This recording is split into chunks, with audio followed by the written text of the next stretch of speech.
Nella prova finale, le commissioni di laurea valuteranno il valore non solo intrinseco del lavoro presentato, ma anche formativo rispetto alla maturazione dimostrata dal candidato sulla base di alcuni fattori.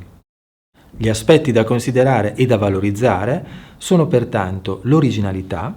la coscienza critica, la motivazione personale, il rigore metodologico, la redazione grafica, la presentazione e la discussione.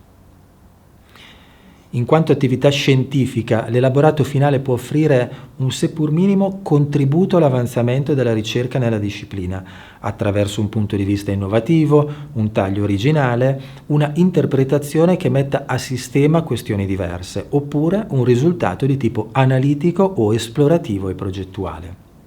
La maturazione di una coscienza critica passa attraverso la scelta e lo sviluppo del tema di lavoro e di ricerca, ovvero il livello di approfondimento delle fonti della letteratura, la pertinenza di eventuali casi studio, la qualità della documentazione raccolta, la cura nella rielaborazione e soprattutto nella redazione originale dei testi e dell'apparato iconografico, anche attraverso un approccio selettivo delle fonti.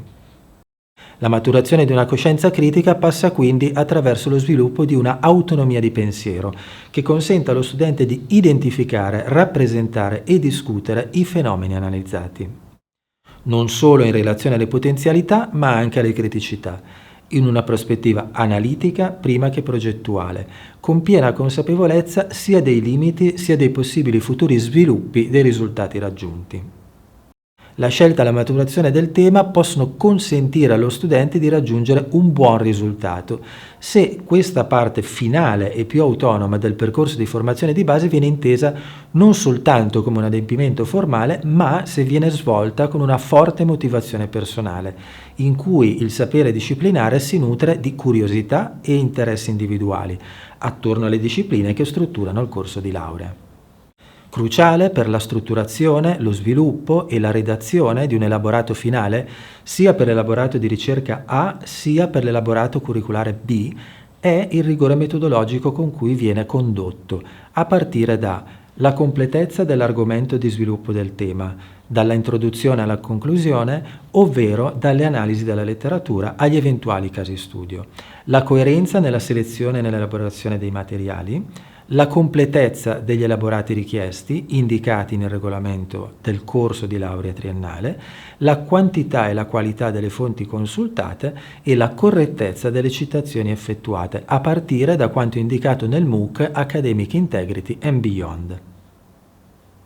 Come ogni elaborato, la cura e la precisione hanno un peso significativo e dimostrativo dell'impegno e del tempo dedicato per l'ideazione e la redazione, soprattutto rispetto alla specificità del corso di laurea. Questo vale sia nella stesura dei testi e nella composizione grafica del documento, sia nella scelta, nell'organizzazione e nell'eventuale rielaborazione dell'apparato iconografico. In questo senso, errori di battitura o grossolani sono in genere un chiaro sintomo di trascuratezza.